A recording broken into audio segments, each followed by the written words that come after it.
I wanna kill, I wanna destroy, I wanna use my energy to fill the void. I shall travel through time to the depths of the mind, power my dreams with destiny divine. Hi guys, Howzit? Welcome terug allemaal to my Afrikaans-speaking followers. Welcome to everyone else. Yes, Rassie Erasmus has named his initial squad to begin this year's title defense of the Rugby Championship versus the Wallabies. Wallabies currently, it looks like they lost the British and Irish Lions tour, just as everyone pretty much predicted. We'll have to see how this third game goes. Will it be a 3-0 sweep by the British and Irish Lions, or will they actually get a win? My personal opinion is I think that that's a 3-0 sweep by the British and Irish Lions. But before we even get started, unfortunately, I do have to pay some bills. So we will be right back after this message from our sponsor of today's episode, guys. Today's episode of the Fairweather Rugby Fan is brought to you by Matt Williams. He really hates the Springboks.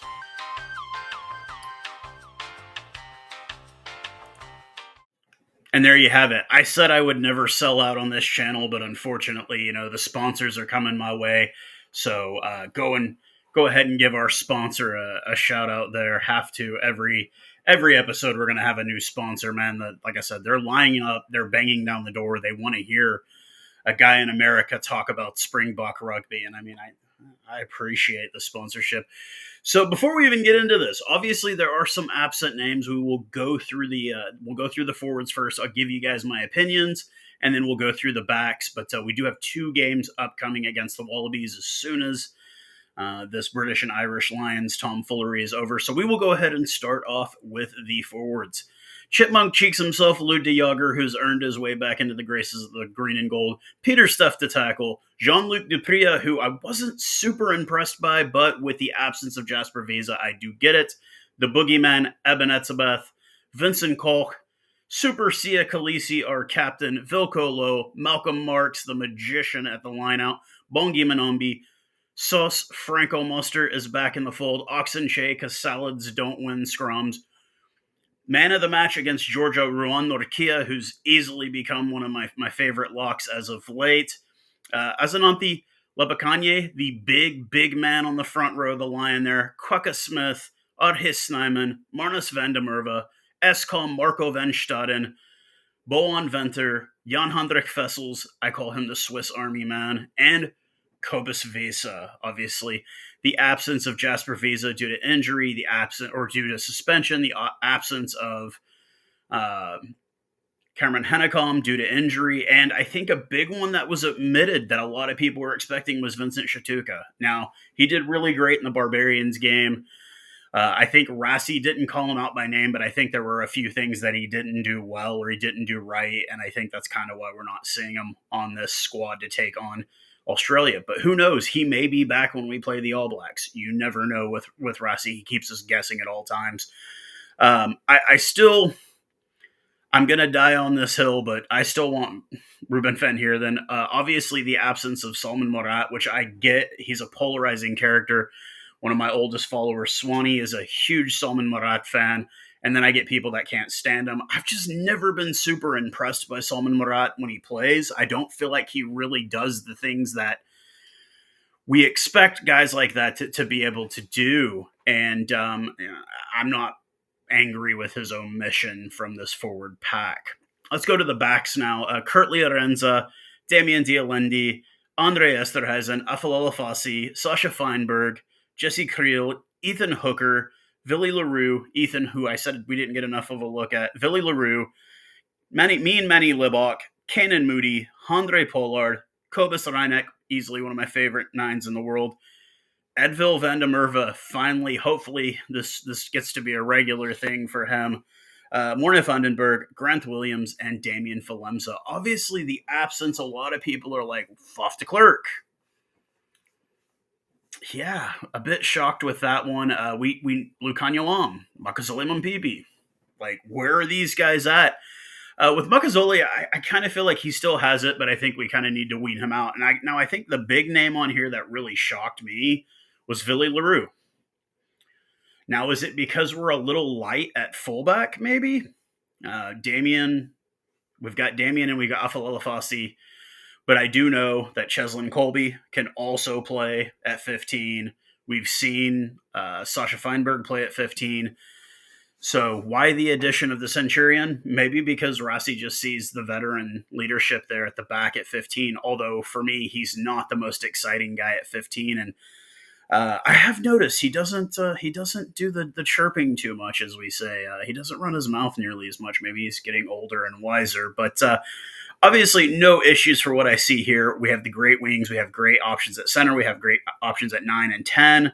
I still think Grant Williams is our number 1-9 right now as of it. And then behind him, I would put Kobus Reinek. Obviously, Hendricks is out on injury, but Faf de Klerk, his absence from it kind of makes you scratch your temple a bit, but it is the Wallabies.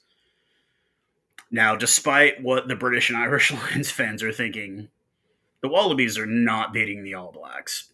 Don't think they're beating us. I don't think they're beating the All Blacks either. They might get a game against Argentina, but I highly doubt it. The Wallabies are not back. British and Irish Lions beating the Wallabies is what they do. That's the only of the tri-nations that you have a winning record against. So I'm not super worried about playing the Wallabies. They've been getting beat up in this tour, and hopefully those guys are repaired, back fit, because I don't want to play a busted Wallabies team. I want to play a strong Wallabies team, but a strong Wallabies team I still don't lose sleep over. I do think there are some guys that we've got plenty of options. We've got insane depth. We're not the All Blacks playing Rico Iwani at wing. We've got so much depth on this team, and there's so many guys that get left out that you kind of go like, what the hell? But that's what it is in South Africa right now. It is prime time. The talent is big. Any of you guys watched the Currie Cup this last weekend? I had one correct pick. I did pick the Pumas over the Griquas. Did anybody see what the Lions did to the Sharks? They absolutely dismantled the Sharks. The Bulls had a heyday in the Western Cape, and then the big one on the weekend,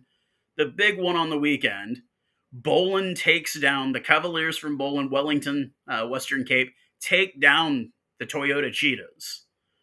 88th minute try. It was an absolute classic. And I honestly think that this year's Currie Cup, last year's was great. This year's, I think, is going to be even better. And that lets you know the future of rugby in South Africa. Is this the team? This team is not even close to what I think they're going to look like in 2027. I think there's going to be a lot of these guys that are not on that squad. I think there's guys that we haven't seen yet that will be on that squad. But right now is prime time. We're building depth. We're building depth in every position. We're building everywhere. Not even my prediction, my expectation is another rugby championship title. Anything less is failure, in my opinion. Anything less would be failure. We should have not lost a single game in the rugby championship last year. Not a single one. And we lost one. The standard at which we're holding this team is higher than ever before. Success is the only thing that we expect as Springbok fans. Dominance, 100%. We are the number one team in the world. We are back-to-back World Cup champs. Anything less is failure. Anything less, the Springboks need to look in the mirror. There is too much talent on this roster to be mediocre. So you guys let me know what you think in the comments section of these guys. If there's some names that you kind of felt like got left out that probably should have been added in. I am glad to see Ethan Hooker because we didn't get enough of him. Obviously, Edville van der Merwe. You can't go wrong with any of these guys. We've got plenty of talent up and down the roster, and this should turn out to be a very fun pair of games against the Wallabies. Cheers, guys.